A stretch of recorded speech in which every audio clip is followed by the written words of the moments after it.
Chapter 15. Situation Today and the Path Forward.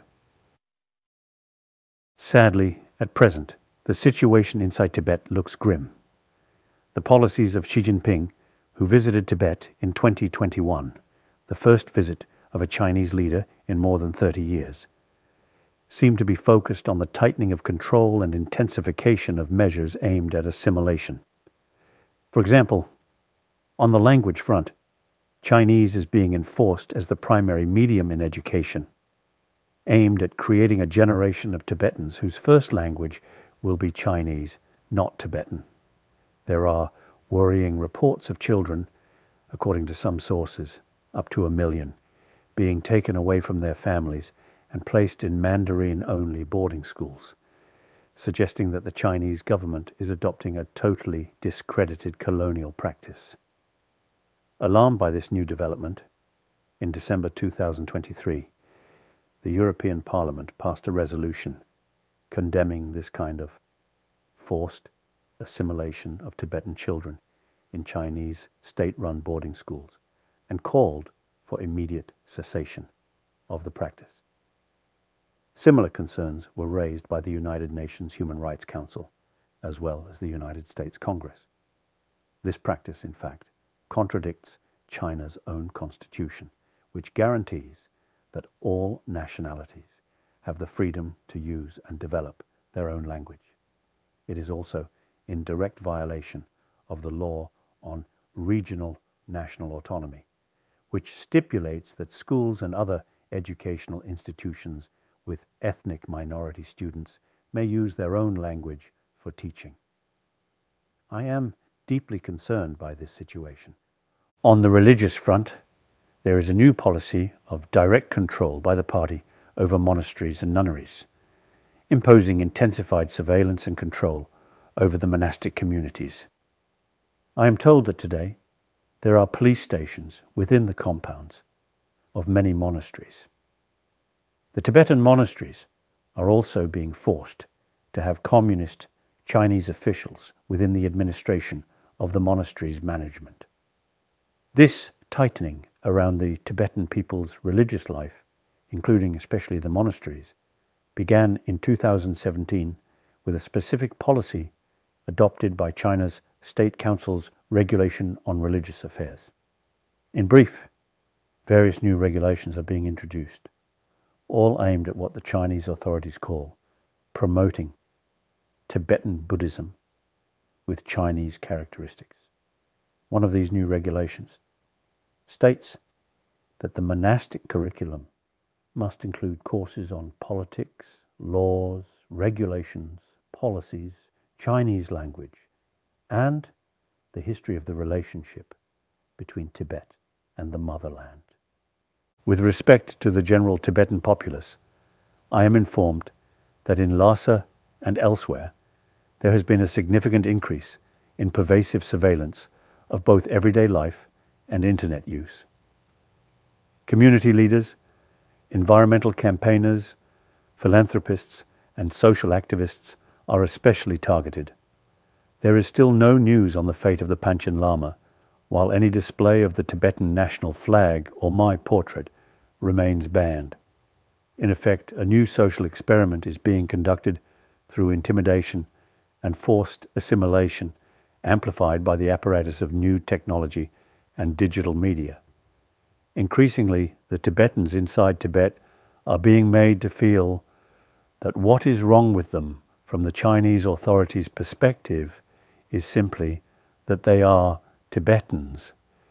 If Beijing were to look at past history, it would see that policies of repression and forced assimilation do not actually work. It is, in fact, counterproductive, with the main result being the creation of generations deeply resentful of Communist China's presence on the Tibetan plateau. If the Chinese leadership truly cares about a stable and harmonious country wherein the Tibetan people could feel at home, its policies need to be grounded in respect for the dignity of Tibetans and to take serious note of their fundamental aspiration to thrive as a people with a distinct language, culture, and religion.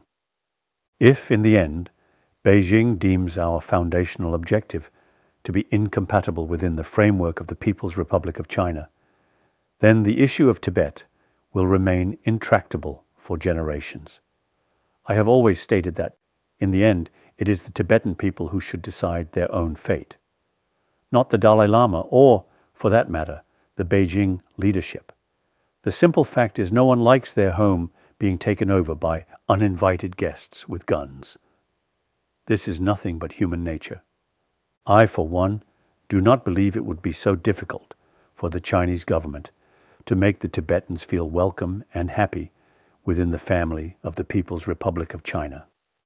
Like all people, Tibetans would like to be respected, have agency within their own home, and have the freedom to be who they are.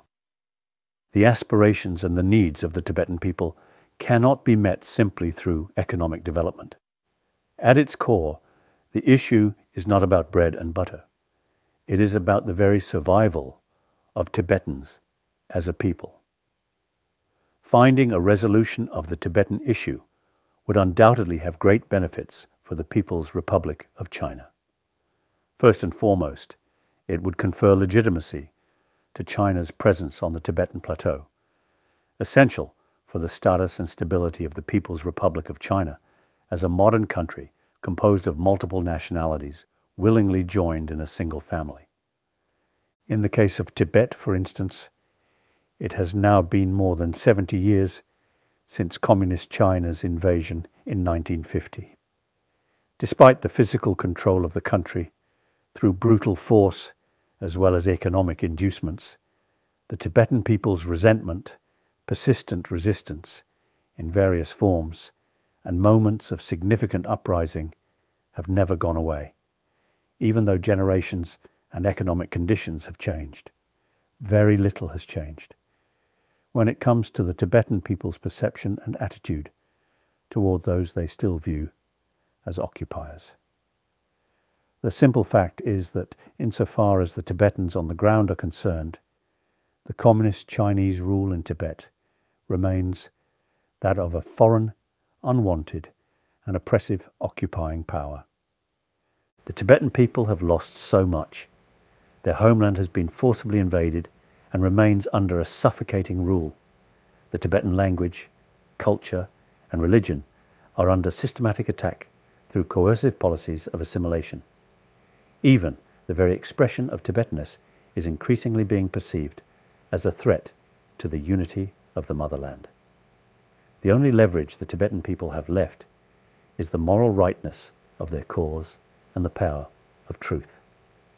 The simple fact is, Tibet today remains an occupied territory, and it is only the Tibetan people who can confer or deny legitimacy to the presence of China on the Tibetan plateau. All my life, I have advocated for non-violence. I have done my utmost to restrain the understandable impulses of frustrated Tibetans, both within and outside Tibet, especially ever since our direct conversations after my exile began with Beijing in 1979.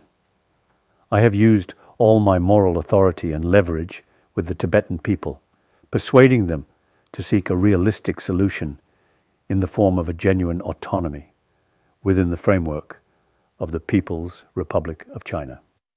I must admit, I remain deeply disappointed that Beijing has chosen not to acknowledge this huge accommodation on the part of the Tibetans and has failed to capitalize on the genuine potential it offered to come to a lasting solution. At the time of publishing this book, I will be approaching my 90th year. If no resolution is found while I am alive, the Tibetan people, especially those inside Tibet, will blame the Chinese leadership and the Communist Party for its failure to reach a settlement with me. Many Chinese too, especially Buddhists. Some people told me that there are more than 200 million in mainland China who self-identify as Buddhists, will be disappointed with their government for its failure to solve a problem whose solution has been staring at them for so long.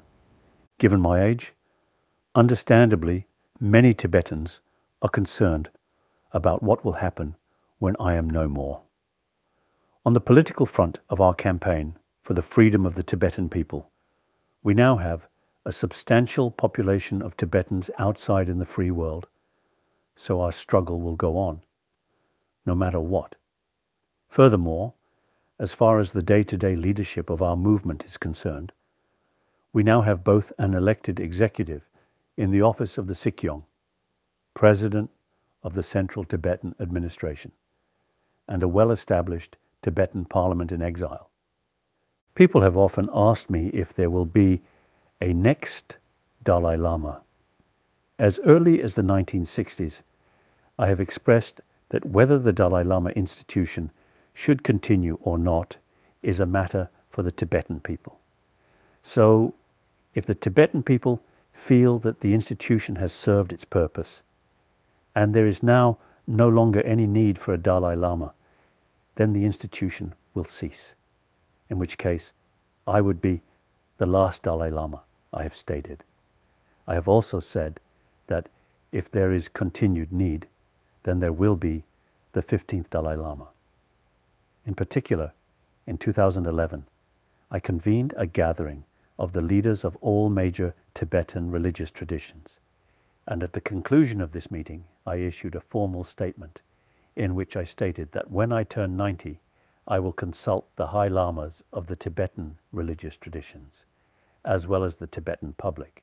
And if there is a consensus that the Dalai Lama institution should continue, then formal responsibility for the recognition of the 15th Dalai Lama should rest with the Garden Phodrang Trust, the office of the Dalai Lama. The Garden Phodrang Trust should follow the procedures of search and recognition in accordance with past Tibetan Buddhist tradition, including, especially, consulting the oath-bound Dharma protectors, historically connected with the lineage of the Dalai Lamas, as was followed carefully in my own case.